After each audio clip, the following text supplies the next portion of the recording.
దేవునామానికి మహిమ కలుగునుగాక. దైవ గ్రంథములో నుండి గత 2-3 నెలలు నాకు మొదటి ఆదివారం నేను ఉండని కారణాన్ని బట్టి మన పాఠం కొంత వాయిదా పడింది.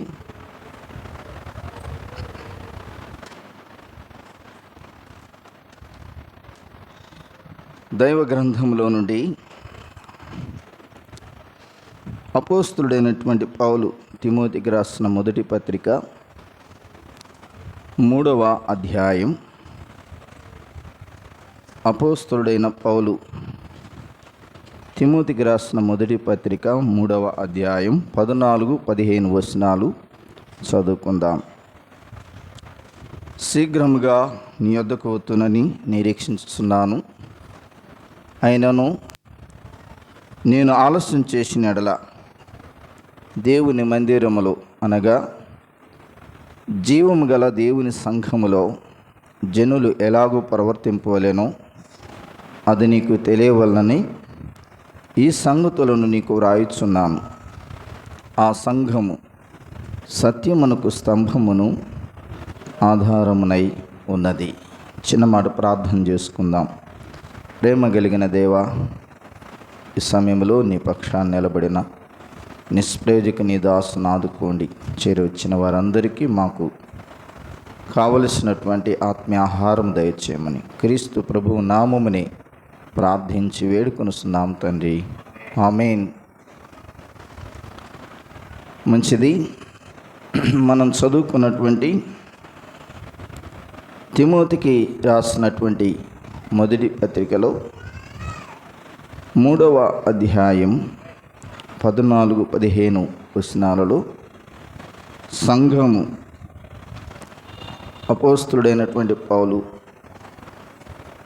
దేవుని మందిరములో అనగా జీవం కలిగిన దేవుని సంఘములో జనులు ఎలాగూ ప్రవర్తింపవలెను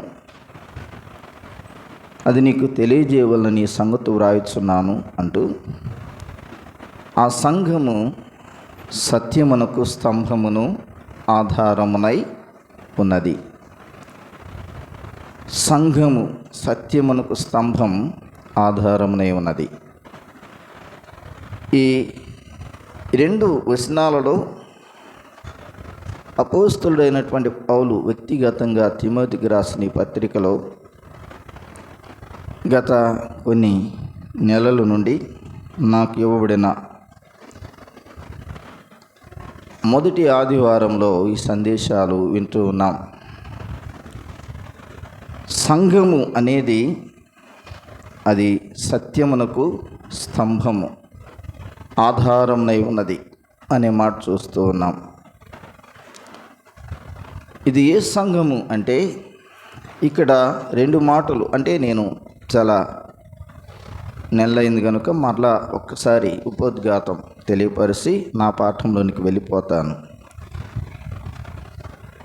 దేవుని మందిరము అనేది ఒకటి, రెండవది జీవం కలిగిన దేవుని సంఘము.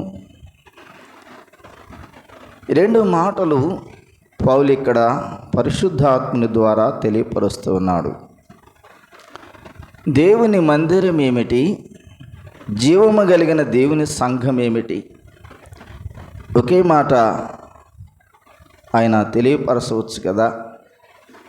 ఈ 2 మాటలలో ఉన్నటువంటి అంతరార్థం వ్యత్యాసం ఏమిటి అంటే, దేవుని మందిరము అనగా కనబడుతున్నటువంటి ఈ 4 గోడల మధ్య ఉన్నటువంటి మందిరం. ఈ మందిరములో జీవము కలిగిన దేవుని సంఘము అనే మాట చూస్తూ ఉన్నాం. ఈ జీవము కలిగిన దేవుని సంఘము విశ్వాసులమైన మనమే. ఈ మందిరం ప్రభువైన యేసుక్రీస్తు ద్వారా పేతురుతో మత్తయి సువార్త 16వ అధ్యాయంలో తీయనవసరం లేదు, కానీ చెప్పబడిన మాట ప్రకారం 18వ వచనం నుండి, ఈ బండ మీద నా సంఘమును కట్టుదును అన్నాడు. ఆ బండ ప్రభు అయిన యేసుక్రీస్తు వారే. నా సంఘమును కట్టుదును. ఆ సంఘము అపోస్తుల కార్యముల గ్రంథంలో 28వ అధ్యాయం 28వ వచనం, దేవుడు తన స్వరక్తమిచ్చి సంపాదించిన తన సంఘము అన్నాడు. సంఘము, లోక సంబంధమైన సంఘాలు ఉన్నాయి. అవి డ్వాక్రా సంఘాలు కావచ్చు, ఎవరి ఏర్పరుచుకున్నటువంటి కుల సంఘాలు కావచ్చు, ఇంకా ఆయా డిపార్ట్మెంటుల్లో, ఆయా విభాగాలలో వారు ఏర్పాటు చేసుకున్నటువంటి సంఘాలు, సభ్యత్వం, సంఘాలకు సంబంధించినటువంటి సభ్యత్వం, వాటిని గురించిన వివరాలు ఉన్నాయి లోకంలో. కానీ ఇది దేవుడు తన స్వరక్తమిచ్చి సంపాదించిన తన సంఘము. ఇది ఎవరిది కాదు, దేవునిది సంఘం. నాది అనడానికి ఎవరికి హక్కు లేదు. నేనైనా నీవైనా మరెవరైనా సరే ఇది నాది అనడానికి లేదు. ఇది దేవుని సంఘము. కనుక ఈ సంఘము సత్యమునకు స్తంభం. ఒక స్తంభం వేయబడి ఉంది. ఆ స్తంభము మీద సత్యము వ్రాయబడి ఉంది. ఆ సత్యము ఎవరు అనగా ప్రభు అయిన యేసుక్రీస్తు వారే. ఆయన స్వరక్తమిచ్చి సంపాదించినటువంటి సత్యం, ఆ స్తంభం, ఆ సంఘం ప్రభుది. ఈ సంఘములో జనులు ఎలాగూ ప్రవర్తింపవలెను? డ్వాక్రా సంఘాలలో, కుల సంఘాలలో, లేక ప్రభుత్వ రంగాలలో, ఆయా విధానమైనటువంటి సంఘాలలో క్రమశిక్షణ లేకపోవచ్చు, క్రమరహితంగా మాట్లాడవచ్చు, క్రమరహితంగా ప్రవర్తించవచ్చు. కానీ దేవుడు తన స్వరక్తమిచ్చి సంపాదించిన తన సంఘములో, అది జీవము కలిగిన దేవుని సంఘములో జనుల ప్రవర్తన ఒక ప్రత్యేకమైనది.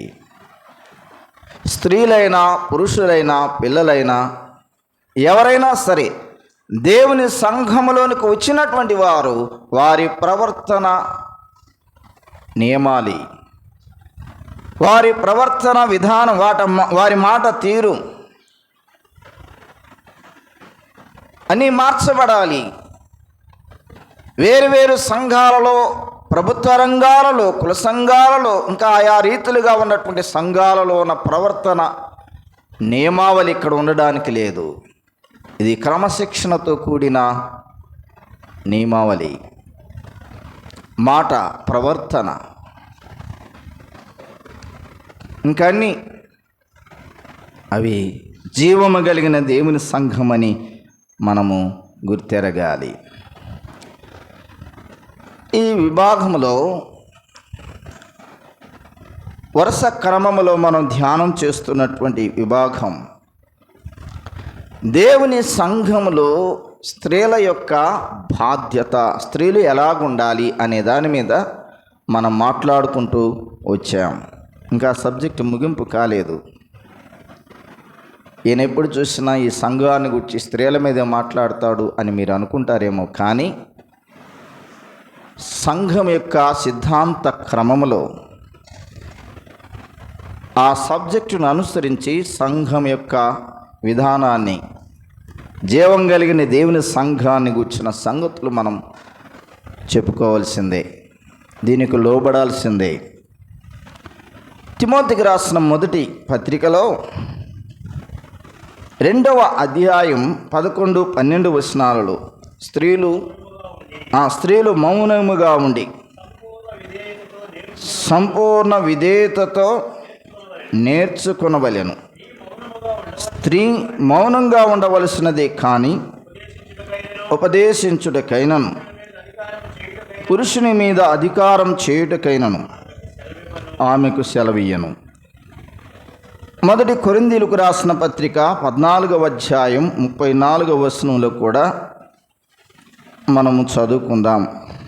కొరింథీయులకు రాసిన మొదటి పత్రిక, స్త్రీలు సంఘములలో మౌనముగా ఉండవలెను, వారు లోబడి ఉండవలసినదే గాని మాట్లాడుటకు వారికి సెలవలేదు. ఇలాగు ధర్మశాస్త్రమును చెప్పుచున్నది. వారు ఏమైనా నేర్చుకొనగోరిన ఎడల ఇంట తమ తమ భర్తలను అడగవలెను. సంఘములో స్త్రీ మాట్లాడుట అవమానము. తర్వాత మాట కూడా చదవండి. దేవుని వాక్యము మీ యొద్ద నుండి బయలువెళ్ళినా మీ యొద్దకు మాత్రమే వచ్చేనా.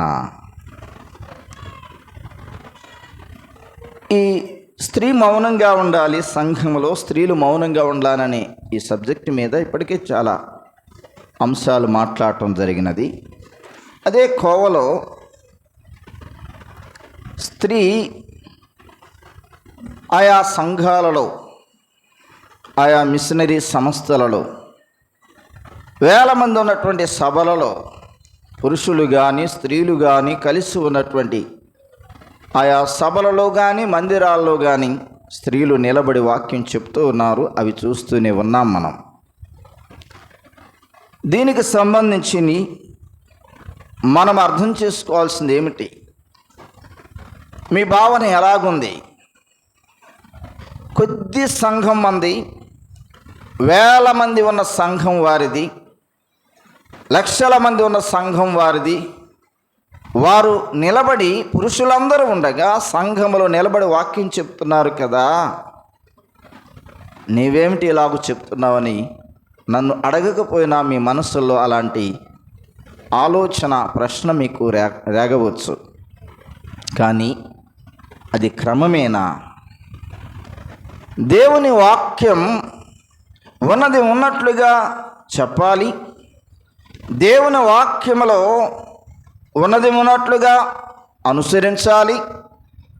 దేవుని వాక్యానుసారంగా మనము అటు ఇటు తొలగిపోవడానికి వీలు లేదు. ఇప్పుడు దీనికి ఆన్సర్ ఎక్కడ ఉంది అంటే, కొరింథీయుల పత్రికలోని మనం చదివిన భాగములోని 36వ వచనములో ఉంది. దేవుని వాక్యము, దేవుని వాక్యం మీ వద్ద నుండి బయలువెళ్ళినా మీ వద్దకు మాత్రమే వచ్చానా అనే మాట ఉంది. ఇక్కడ రెండు ప్రశ్నలు ఉన్నాయి. అపోస్తలుడైనటువంటి పౌలు దేవుని వాక్యము మీ వద్ద నుండి బయలు వెళ్ళిందా లేకపోతే మీ వద్దకు వచ్చిందా? ఈ రెండు ప్రశ్నలు మనం ఆలోచించేయాలి. చెప్పండి, దేవుని వాక్యం మన దగ్గర నుంచి వెళ్ళిందా లేక దేవుడు పంపిస్తే మన దగ్గరకు వచ్చిందా? దేవుడు పంపిస్తే వచ్చింది. మరి ఆయా సంఘాలలో, ఆయా మిషనరీ సంస్థల్లో వేరుగా కనబడుతున్నటువంటి సందర్భం ఏమిటి అంటే, దేవుని వాక్యాన్ని వారికి మలుసుకున్నారు. అది ఇక్కడ చెప్పబడిన మాట. దేవుని వాక్యము మీ వద్ద నుండి బయలు వెళ్ళిందా అంటే మీ దగ్గర నుంచి దేవుని వాక్యం వెళ్ళిందా అని దాని అర్థం.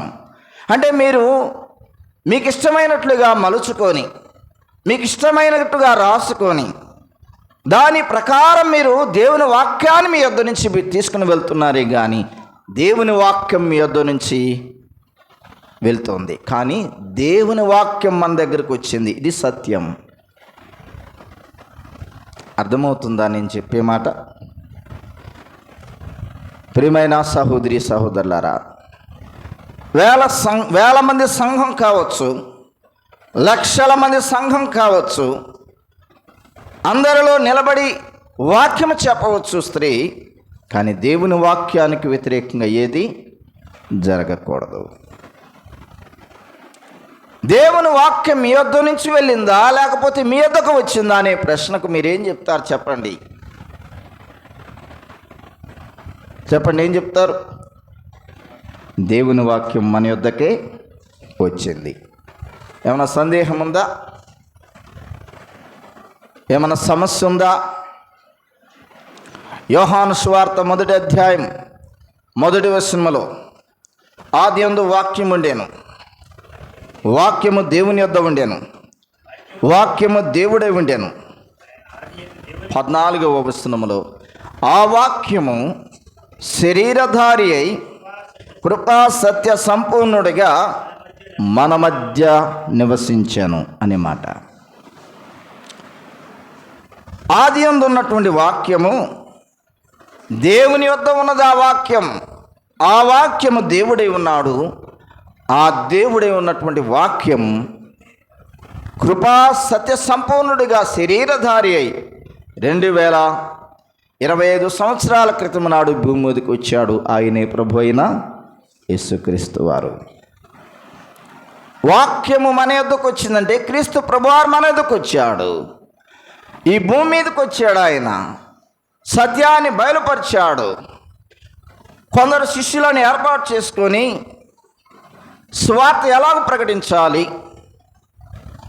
సంఘాలు ఎలాగ కట్టాలి, సంఘ క్రమాన్ని ఎలాగ నిర్మించాలి అని క్రీస్తు ప్రభువారు పునరుద్ధానుడై చనిపోయి సమాధి చేయబడి పునరుద్ధానుడై ఆరోహణమై వెళ్ళిన తర్వాత 50 దినాలకి అపోస్తల కార్యముల గ్రంథం 2వ అధ్యాయములో పెంతెకోస్తు దినము నాడు పేతురు ప్రసంగిస్తూ ఉంటుండగా 3000 మంది పరిశుద్ధాత్మ చేత ప్రేరేపించబడి నొప్పించబడి వారి పాపం పొడవబడి దేవుని వాక్యం పొడవబడి వారి పాపం బట్టబయలయ్యి మేమేం చేయాలని చెప్పినప్పుడు అపోస్తుడైనటువంటి పేతురు కడమ అపోస్తులందరూ మీరు మారు మనసు పొందండి, ముందు పాప క్షమాపణ నిమిత్తం ప్రతివాడు యేసుక్రీస్తు నామమున బాప్తిస్మం పొందండి అని చెప్పగా 3000 మంది క్రీస్తును అంగీకరించి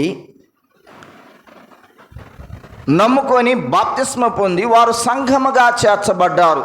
ఇది మొదటి సంఘ ఆరంభ క్రమం. ఈ సంఘ క్రమం కొనసాగుతూ ఉంటుండగా పరిశుద్ధాత్మ దేవుడు అపోస్తులను శిష్యులను ప్రేరేపించి పరిశుద్ధాత్మతో నింపి అనేక మందికి సువార్త చెప్తూ ఉండగా ఆ సంఘము 5000 మంది అయ్యారు. ఆ తర్వాత విస్తరించారు. 1000 మంది సంఘం ఏర్పాటు చేయబడింది. అది మొదట అంత్యొకయలో ప్రభువును నమ్మినటువంటి విశ్వాసులందరినీ క్రైస్తవులని అన్నారు.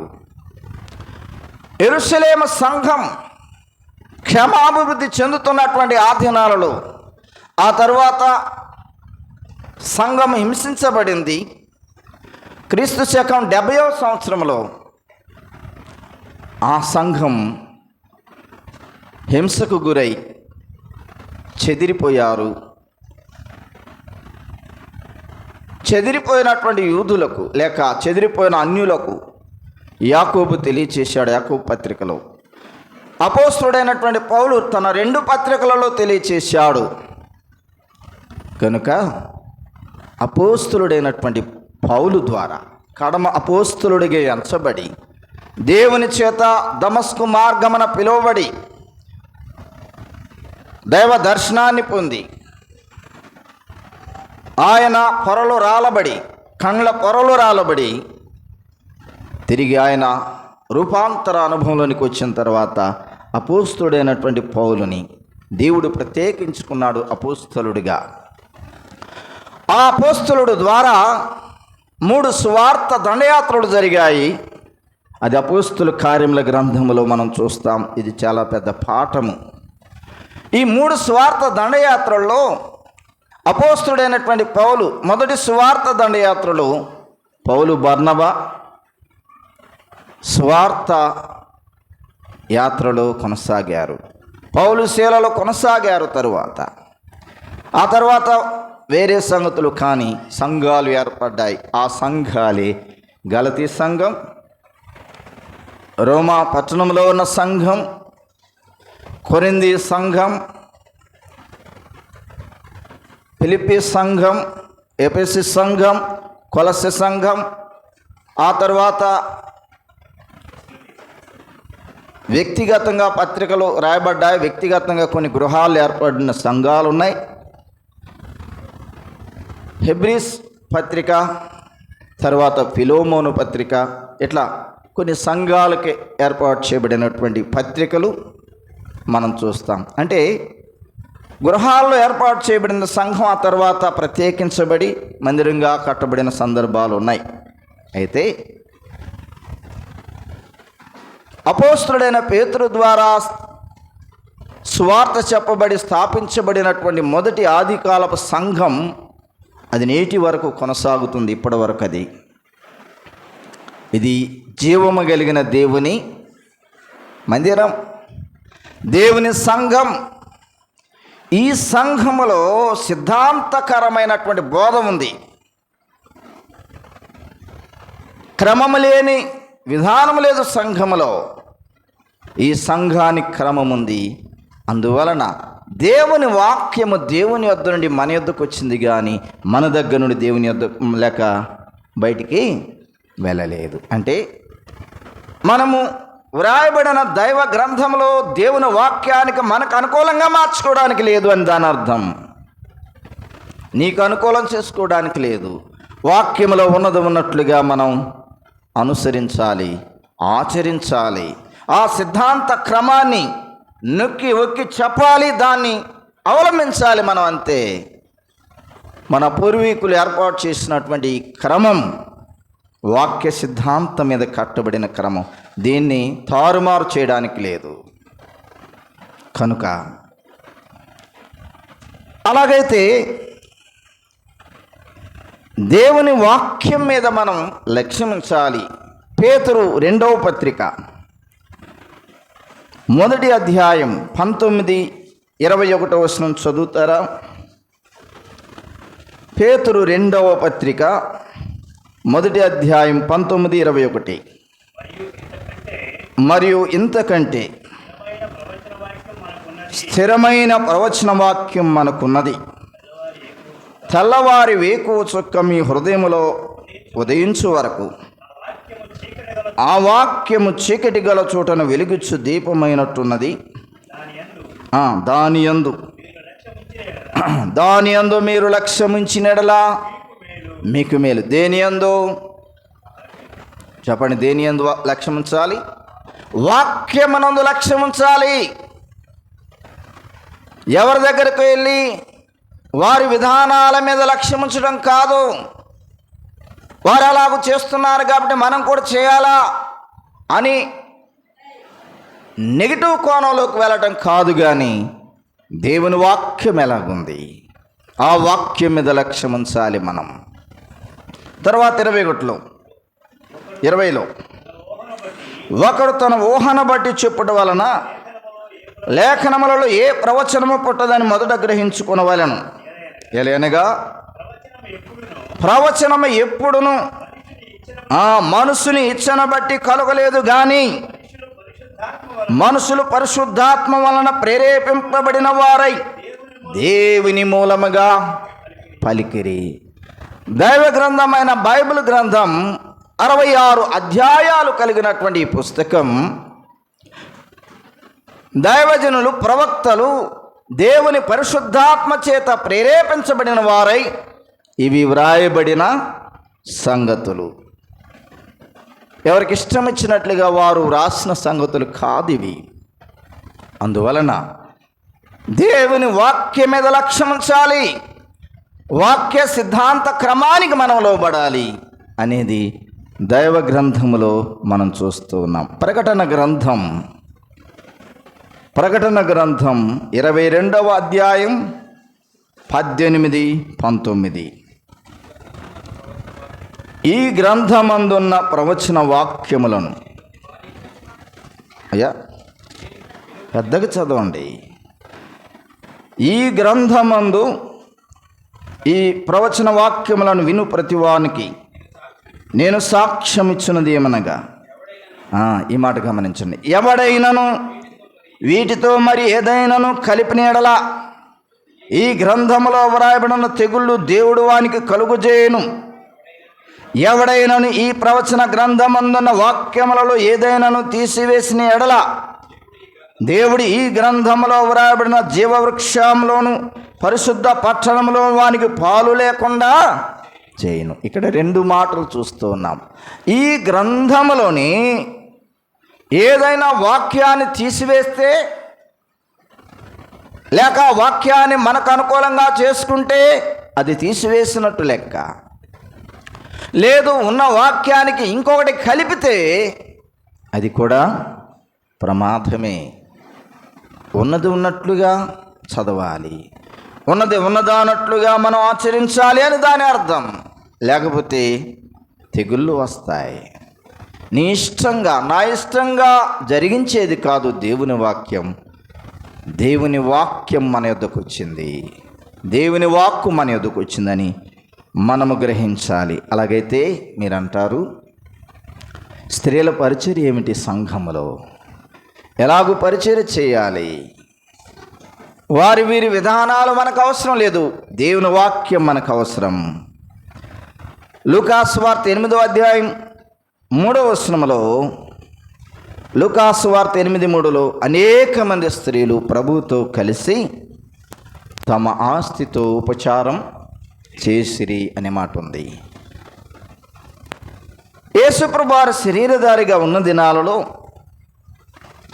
అనేక మంది భక్తి కలిగినటువంటి స్త్రీలు వారు ఎలాగా ప్రభుని వెంబడించారు, ఎలాగో ప్రభువుకు ఉపచర్య చేశారు, పరిచర్య చేశారు. తమ ఆస్తితో ప్రభువుకి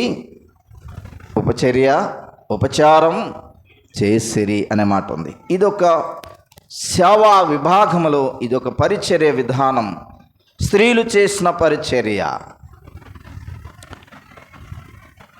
2వ రాజుల గ్రంథం 4:8లో ఇక్కడ షూనేమీరాలను గూర్చి మనం చదువుతాం. ఆమెను గూర్చి పేరు వ్రాయబడలేదు, కానీ ఒక్క మాట ఆమెను గూర్చి చూస్తాం. అదేమిటంటే ఘనురాలైన స్త్రీ. తీనవసరం లేదు, నేను చెప్పుకుంటా పోతాను. అవసరాన్ని బట్టి కొన్ని తీయాల్సి వస్తే తీద్దాం. రాజుల 2వ గ్రంథంలో 4వ అధ్యాయం 8వ వచనం నుండి మనం చూసినప్పుడు ఘనురాలైన స్త్రీ ఆమె. ఏమిటి ఘనత? ఏమికంటే దైవజనుడైనటువంటి ఎలీషా షునేము పట్టణానికి సువార్త ప్రకటించడానికి ప్రభు పక్షాన ఆ పట్టణానికి వచ్చినప్పుడు ఆమె చూసింది. దైవజనుడు వస్తూ పోతూ ఉన్నాడు, ఎక్కడ బస చేస్తున్నాడో తెలియదు, దేవుని ప్రతినిధి ఎక్కడ తింటున్నాడో తెలియదు, ఎక్కడ ఏమి తాగుతున్నాడో తెలియదు, వస్తున్నాడు వెళ్ళిపోతున్నాడు. తన భర్తతో మాట్లాడింది, అయ్యా మన యొద్దకు వచ్చుచూపోవచ్చున్న దైవజనుడు భక్తి గల దైవజనుడు అని నేను ఎరుగుదను. మన గోడ మీద ఒక గది కట్టిద్దాం.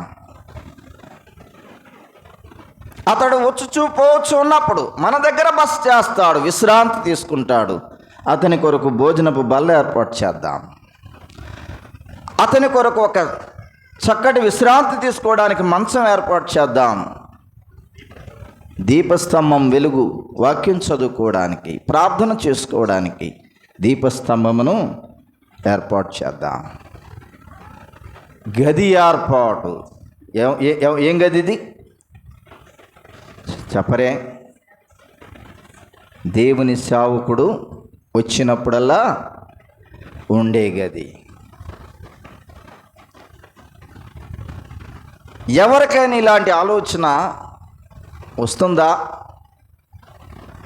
ఈ ఘనురాలైన స్త్రీ షునేమీరాలు, ఘనురాలు అని ఆ పేరు ప్రస్తావించబడింది. ఈమె ఘనత ఏమిటంటే దైవజనుని ప్రేమించి ఆయన కొరకు ప్రత్యేకంగా ఖర్చు పడి గది కట్టించింది. మన కొరకు మనం చేసుకోవటం ఎన్ని లక్షలైనా, కోట్లైనా, వేలైనా మన కొరకు వసతులు చూసుకుంటాం, కానీ దేవుని పనిని గూర్చిన ఆలోచన, దేవుని పరిచర్య చేసే దైవజనులను గూర్చినటువంటి ఆలోచన చాలామంది తక్కువగా ఆలోచిస్తారు. ఎక్కువగా ఆలోచించేవారు లేరు, తక్కువగా ఆలోచిస్తారు. ఆ తక్కువగా ఆలోచించిన వారు పాత నిబంధన గ్రంథంలో షూనేమీరాలు ఒకటి. ఈమె గనురాలు. ఇది కాదా సేవా పరిచర్య? ఇది కాదా దేవుని దగ్గర మెప్పు పొందే గొప్ప బహుమానం? ఇలాంటి ఆలోచన ఎవరికైనా ఉందా మనలో? దేవుని సేవకుని ప్రేమించి ఘనపరచడం. 13వ అధ్యాయము హెబ్రీలకు రాసిన పత్రికలో ఒక్క మాట చూద్దాం, చూడండి. హెబ్రీలకు రాసినటువంటి పత్రిక 13వ అధ్యాయం. అవసరాన్ని బట్టి ఆ మాట చదువుదాం. మొదటి మాట, సహోదర ప్రేమ నిలోరమగా ఉండనీయుడి అంటూ ఆ ఆతిథ్యము చేయమరొకడి, దానివల్ల కొందరు ఎరుగకయే దేవదూతలకు ఆతిథ్యం ఇచ్చేది. దేవుని సేవకుడు దేవదూతతో సమానం. ఎలీషా ప్రవక్త దేవుని ప్రతినిధి, దేవదూతతో సమానమైనటువంటి వాడు. సునేమీరాలు దైవజనుణ్ణి గణపరిస్తే దేవుణ్ణి గణపరిచినట్లే. హెబ్రీ పత్రిక 13వ అధ్యాయంలో చెప్పబడిన ఈ సందర్భం ఎవరిని గురించి ఈజీగా చెప్పవచ్చు. ఎవరిని గురించి చెప్పండి? అబ్రహామును గూర్చి. 18వ అధ్యాయం ఆదికాండ గ్రంథములు తీయనవసరం లేదు, కానీ మిట్ట మధ్యాహ్నపు మండు టెండలో ముగ్గురు మనుషులు కనబడ్డారు ఆయనకి. ముగ్గురిని చూశాడు, గుడారం ముందు చూశాడు, వారిని పరిగెత్తుకుని వెళ్ళాడు.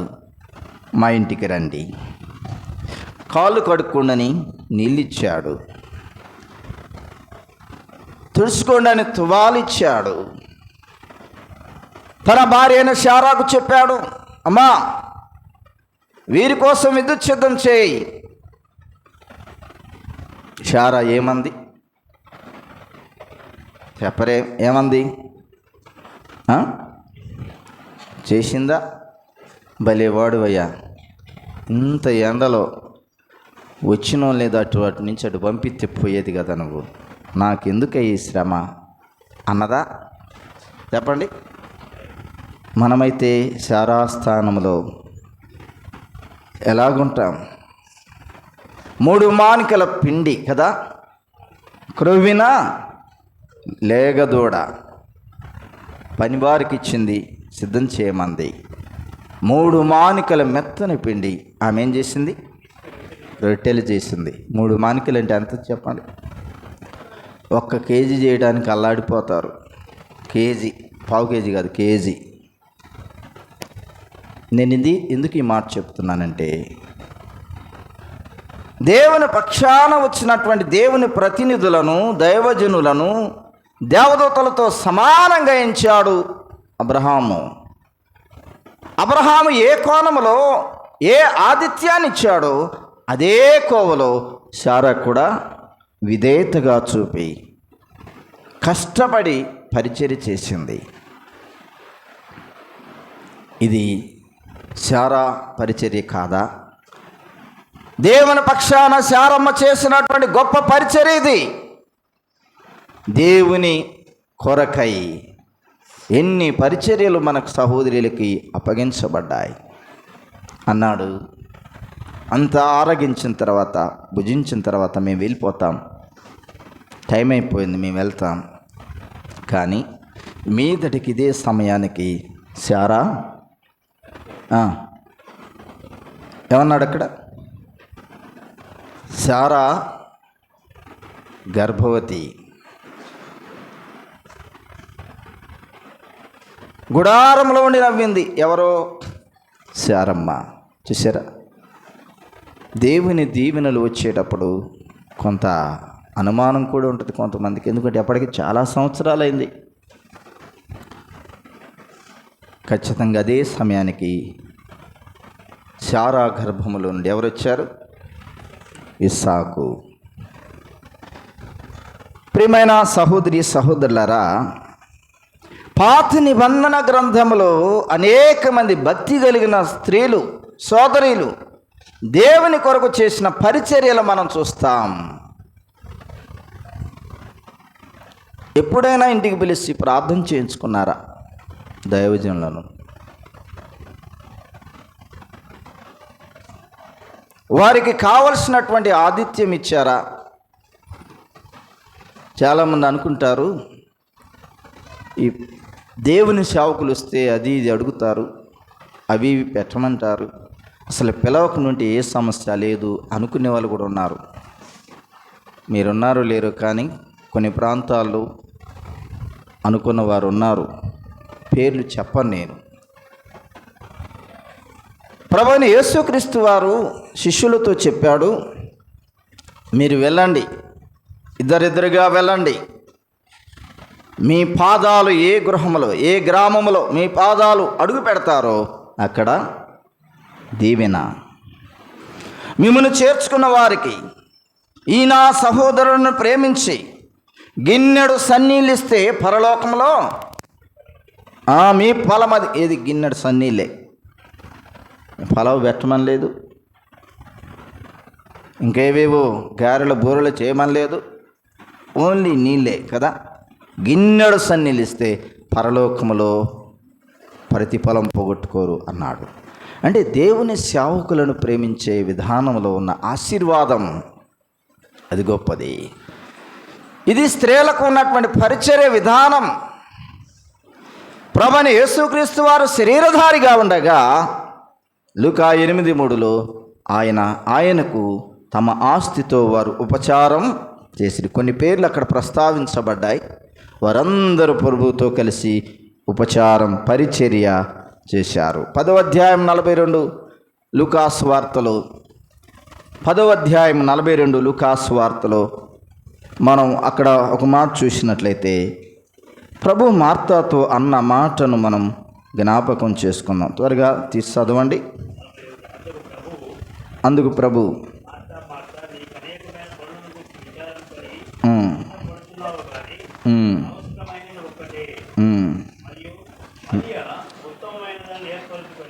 నలభై రెండేనన్నా నేను చెప్పిన. మరియ ఉత్తమమైన దానిని ఏర్పరచుకొనేను, అది ఆమె యొద్ద నుండి తీసివేయబడదని ఆమెతో చెప్పాను. ఇప్పుడు మరియ ఏర్పరచుకున్న ఉత్తమమైనది ఏంటో చెప్పండి, ఏంటది? 39 చదవండి. ఆమెకు మరియ అను సహోదరి ఉండెను.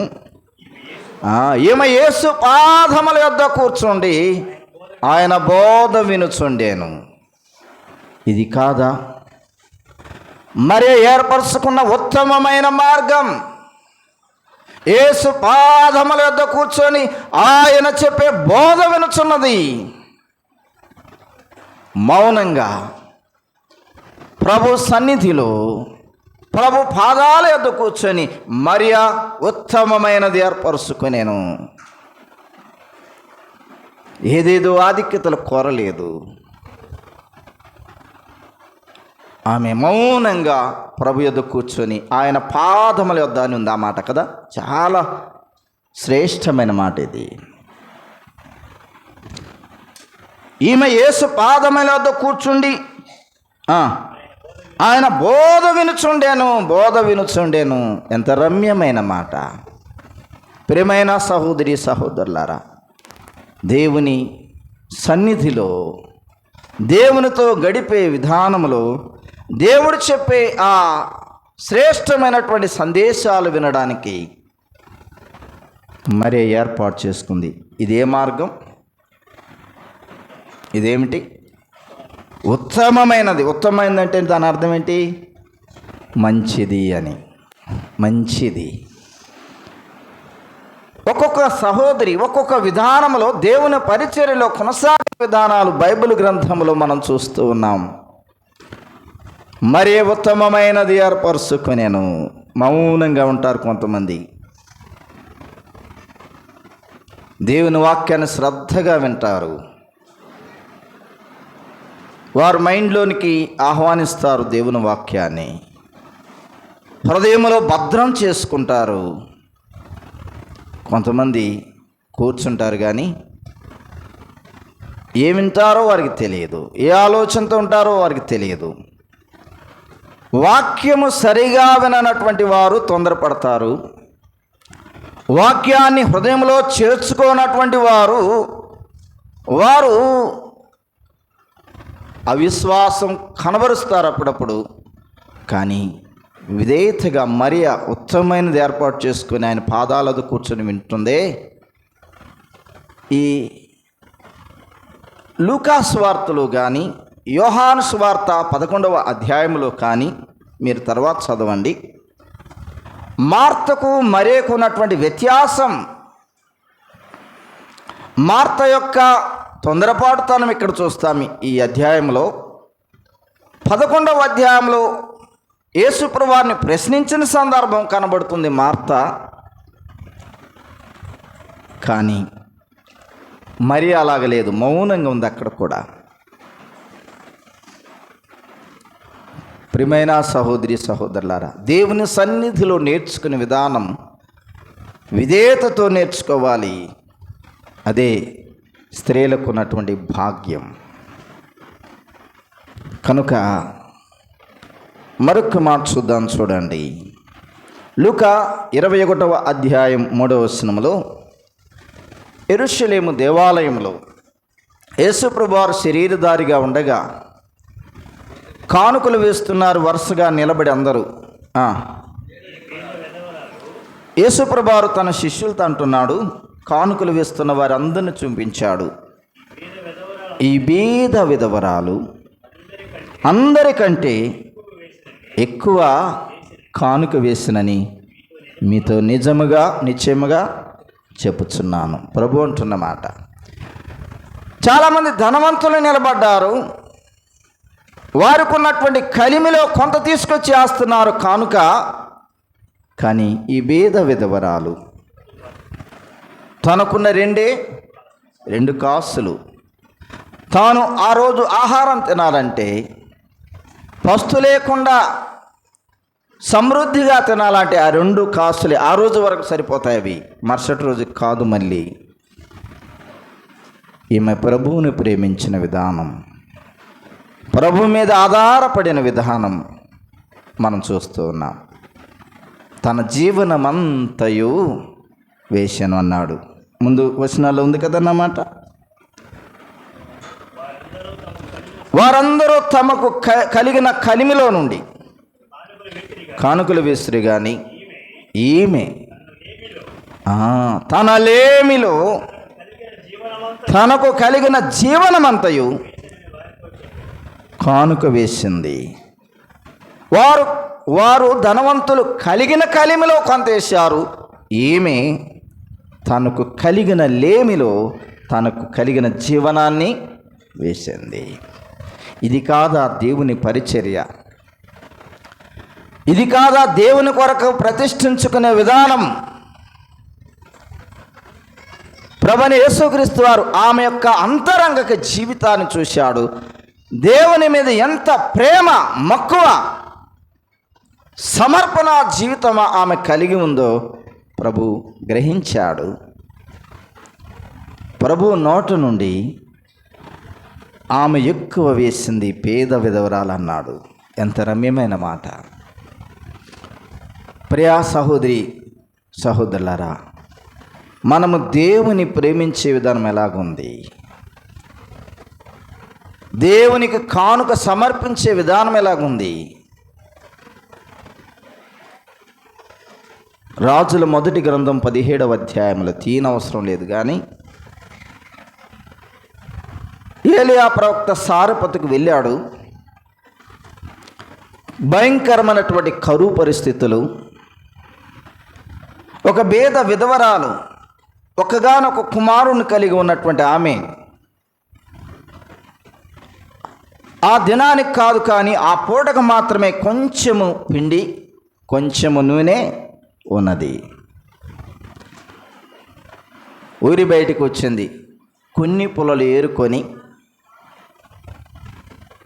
ఆ పిండిని రొట్టెలుగా అప్పాలుగా చేసుకొని నూనె అందులో వేసుకొని ఆ దినానికి సరిపడా లేక ఆ పూటకు సరిపడా అప్పాలు తిని ఇక మరుసటికి ఏ ఆహారం లేదు, చనిపోదాం అనుకొని నిశ్చయించుకొని వచ్చింది పిల్లవానితో. ఏలియా ఆమెను ఎదురుపడ్డాడు. అమ్మా, ఆకలిగా ఉంది, చాలా ఆకలితో ఉన్నాను నేను, నాకొక్క అప్పం పెడతావా అని అడిగాడు. బైబిల్లో అలాగ వ్రాయబడలేదు, కానీ నేను ధ్యానించిన ధ్యానములో దైవజనుడని ఏలియా ఆమెను అడిగినటువంటి విధానం కనబడుతుంది. అమ్మా, నాకొక అప్పం పెడతావా, నాకు మొదట పెడతావా అన్నాడు. అయ్యా, ఈరోజుకు ఈ పూటకు సరిపడా కొంచెం పిండి, కొంచెము నూనె మాత్రమే ఉంది, అయినను నేను నీకోసం పెడతాను. మేము చనిపోయినా పర్వాలేదు, కానీ నీవు నోరు తెరిచి అడిగావు, నువ్వెవరవో తెలియదు, చేయి చాపి నోరు తెరిచి అడిగావు కాబట్టి నీకే నేను పెడతాను మొదట అనుకుంది. సారెపతు విధవరాలి స్థానంలో మనం ఉంటే మన పరిస్థితి ఏంటి? చేయగలుగుతామా? ఎంత గొప్ప పరిచర్యమది. దైవజనునికి మొదట ఆమె చేసిన పరిచర్యకు ఆ దినము మొదలుకొని కరువు తీరే వరకు ఆమె యొక్క తొట్టిలో పిండి అయిపోలేదు, బుడ్డిలో నూనె అయిపోలేదు. దేవుని కొరకు మనం చేసే విధానాన్ని బట్టి దేవుడు మనల్ని ఆశీర్వదిస్తాడు. ఎంత గొప్ప సహోదరి సాక్ష్యాన్ని అక్కడ మనం చూడగలుగుతున్నాం. అలాగా భేద విధవరాలు ప్రభు కొరకు తాను తన జీవనమంతయు లేమిలో ఉండి, సమృద్ధిలో ఉండి కాదు, లేమిలో ఉండి తన జీవనమంతయు వేసింది. నాకు ప్రభు ఉండే చాలు, నాకేది అవసరం లేదని తన జీవనమంతా వేసింది. ప్రభు చూశాడు ఆమె హృదయాన్ని. ప్రియా సహోదరి సహోదరులారా, స్త్రీల పరిచర్య విభాగములో ఎన్ని విధాలుగా దీవించబడే విభాగాలు ఉన్నాయి. స్వార్థ పరిచర్య కొరకు దైవజనులు వెళ్తున్నారు, లేక ఒక గ్రామానికి మీటింగ్స్కి వెళ్తూ ఉన్నారు. నీ సంపాదనలో కొంత దేవునికి కానుకగా ఆ పరిచర్య కొరకు ఇయ్యలేవా? ఇది కాదా దేవుని పరిచర్యలో నీ విభాగం? నీ పాలి భాగస్తురాలుగా నీవయ్యే విభాగం లేదా? చెల్లిస్తున్నారు అట్లా. ఈమె చేసింది కూడా అదే, మొదట దేవునికి. ఫిలిప్పీలకు రాసినటువంటి పత్రిక 4:3 నేను ముగించబోతున్నాను, సమయం అయిపోయింది. 4:3 ఫిలిప్పీలకు రాసిన పత్రిక. అవును, నిజమైన సహకారి ఆ స్త్రీలు క్లెమెంతుతోనూ నా ఇతర సహకారులతోనూ స్వార్థ పనిలో నాతో కూడా ప్రయాసపడిన వారు గనుక వారికి సహాయం చేయమని నేను వేడుకొనుచున్నాను. ఆ సహకారుల పేరులు జీవగ్రంథమందు వ్రాయబడి ఉన్నవి. అపోస్తలుడైనటువంటి పౌలు ఫిలిప్పీ సంఘానికి పత్రిక వ్రాస్తూ ఆ సంఘములో ఉన్న ఇద్దరు సహోదరుల పేర్లు ప్రస్తావిస్తున్నాడు. యవోదియా, సుంటికేను. ఈ ఇద్దరు సహోదరులతో మరొక విషయం చెప్తున్నాడు. నిజమైన సహకారి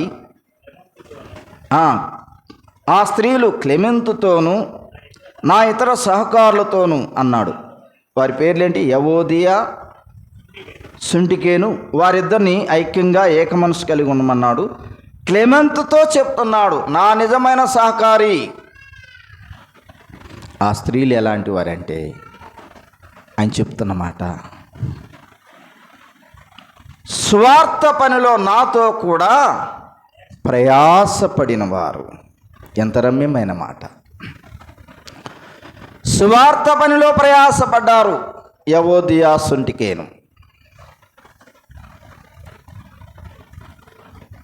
నాతో కలిసి స్వార్థ పనిలో, ఇది సేవా విభాగం, దేవుని పనిలో చేసే ప్రయాస. వారిని గూర్చి పౌలు అంటున్నాడు, వారి పేరులు జీవగ్రంథమందు వ్రాయబడి ఉన్నవి.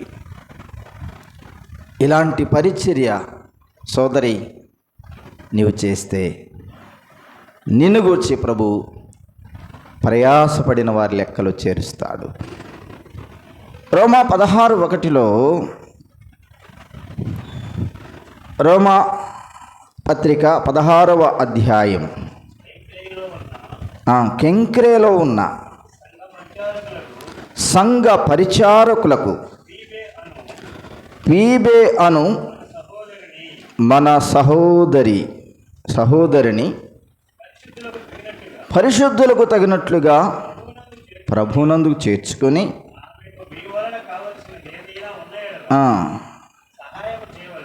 సహాయం చేయవలనని ఆమెను గురించి సిఫార్సు చేస్తున్నాను అంటూ ఆఖరిలో ఆమెను గురించి ఏమంటే ఆమె అనేకులకును నాకును సహాయురాలై ఉన్నది. ఎవరామె? పీబే అను మన సహోదరి, సంఘ పరిచారకురాలు, సంఘ బోధకురాలు కాదు. ఏమంటున్నాడు పౌలు? సంఘ పరిచారకురాలు అని పీబే మన సహోదరి. ఆమె అనేకులకును నాకు ఏం చేసింది? సహాయురాలు. ఇలాగున్నామా? అనేకులు సహాయురాలుగా ఉంది. నేను మీ మధ్యకు వచ్చినప్పుడు నాకు సహాయురాలుగా ఉంది. ఎంత రమ్యమైన మాట పీబేను గూర్చి. మనం ఇలాగుండాలి. 16:6 మీ కొరకు బహుగా ప్రయాసపడిన మరియకు వందనములు. మరియ అంటే చాలామంది ఉన్నారు కొత్త నిబంధనలో. ఈమె ఎవరు అనేది తర్వాత మనకి ఇప్పుడు అవసరం లేదు ఆ సబ్జెక్టు. మీ కొరకు బహుగా ప్రయాసపడిన మరియా అన్నాడు. మరియా అనే సహోదరి స్థానిక సంఘము కొరకు, సంఘములో ఉన్న పేదల కొరకు, సంఘములో ఉన్న విధవరాండ్ల కొరకు, సంఘములో ఉన్నటువంటి అనారోగ్యవంతులు లేక ఇంకెవరెవరు ఉన్నారో ఆ సంఘములో బలహీనులు, వారందరి కోసం ఏం చేసింది? ఈమె ప్రయాసపడినది. ఈ మరియా అదే అధ్యాయములో 12వ వచనం, ప్రభువునందు ప్రయాసపడు త్రుపైనాకును త్రుపోసాకును వందనములు. ఈ మాట చూడండి. ప్రియురాలకు పెర్సునకు వందనములు, ఆమె ప్రభువునందు బహుగా ప్రయాసపడేను. ఎవరామె? ఏం పేరు? పెర్సి.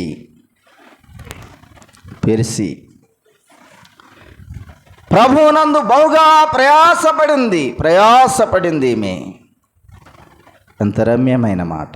నీ గురించి స్థానిక సంఘంలో ఉన్న సహోదరి, నీ గురించి ప్రభు అంటున్నాడా? బహుగా ప్రయాసపడుతున్న సోదరి, మీటింగ్స్లో ఖర్చు పడుతున్న సోదరి, మీటింగ్స్లో తన యొక్క శరీరాన్ని దాచుకోకుండా, దేహాన్ని దాచుకోకుండా పరిచర్యకు అప్పగించుకున్న సహోదరి, బహుగా ప్రయాసపడుతున్న సహోదరి అని ఎవరు చెప్పాలి? చెప్పండి, ఎవరు చెప్పాలి? నేను ఇంత చేసిన బ్రహ్మయ్య అన్న గురించి చెప్పలేదే, సునీల్ అన్న నా గురించి చెప్పలేదే, ప్రభాకర్ అన్న నా గురించి చెప్పలేదే అనబాకండి. ప్రభు చెప్పాలి. ఎవరు చెప్పాలి? ప్రభు చెప్పాలి. నీ ప్రయాస, నీ పరిచర్య, నీ యొక్క ప్రార్థన, నీ యొక్క కానుక ప్రభు చూడాలి, మనుషులు కాదు. ప్రభు చూసేటట్లుగా, ప్రభు ఎరిగేటట్లుగా సంఘములో ఓ సహోదరి నీ పరిచర్య విధానం, నీవిచ్చే కానుక విధానం, నీవు సువార్త పనిలో నీవు పడే ప్రయాస విధానం ప్రభు చూడాలి, మనుషులు కాదు. అలాగా చాలా పరిచర్యలు, సహోదరులు చేసే పరిచర్యలు ఉన్నాయి. ఇంకా చాలా సంగతులు ఉన్నాయి. కానీ ప్రభు చిత్తమైతే మరొక పర్యాయం ఇదే సబ్జెక్టు మీద, అనగా దేవుని మందిరములో. ఓ తిమోతి, శీఘ్రముగా నేను నీ యొద్దకు వచ్చునని నిరీక్షించుచున్నాను. అయినను నేను ఆలస్యం చేసిన ఎడల దేవుని మందిరములో, అనగా జీవము కలిగిన దేవుని సంఘములో జనులు ఎలాగూ ప్రవర్తింపవలెను అది నీకు తెలియవలనని ఈ సంగతులు వ్రాయుచున్నాను. ఆ సంఘము సత్యమునకు స్తంభమును ఆధారమునై ఉన్నది. ప్రియ సహోదరి సహోదరులారా, మీరు ఆయా పరిచర్యలు లోకములో, ఆయా మిషన్ సంస్థలు వేరువేరుగా ఉన్నటువంటి ఆ పరిచర్యలను చూసి ప్రేరేపించబడకండి. మనమున్న క్రమం దేవుని వాక్య క్రమం, క్రమమైన సిద్ధాంతములో ఉన్నాం, క్రమమైన విధి విధానంలో ఉన్నాం. వాక్యానుసారంగా ఈ సత్యాన్ని గ్రహించి సంతోషించాలి. దేవుని సంఘములో పరిచర్య విధానాలు చాలా ఉన్నాయి. ఆ పరిచర్యలు చేసి దేవుని సేవలో మీ భాగం, దేవుని సేవలో మీ వంతు మీరు ప్రయాసపడవలసిందిగా ప్రేమతో తెలియపరిచి ముగిస్తూ ఉన్నాను. ప్రభు ఈ మాటలు మన కొరకు దీవించునుగాక. ప్రార్థన చేసుకుందాం. ఈ సమయంలో సునీల్ వచ్చి ప్రార్థన చేసిన తర్వాత మనం ముగించుకుందాం. 6-7 తారీఖులో జరిగే ఫ్యామిలీ కాన్ఫరెన్స్ మీకు అందరికీ అర్థమైందో లేదో సహోదరులు తెలియజేస్తూ ఉన్నారు. ఫ్యామిలీ కాన్ఫరెన్స్ అంటే ఇంట్లో ఉన్న వారందరికీ, మీ భర్తలకు మీరు ఎలాగ చెప్పుకుంటారు, మీ పిల్లలకి మీరు ఎలాగో చెప్పుకుంటారు,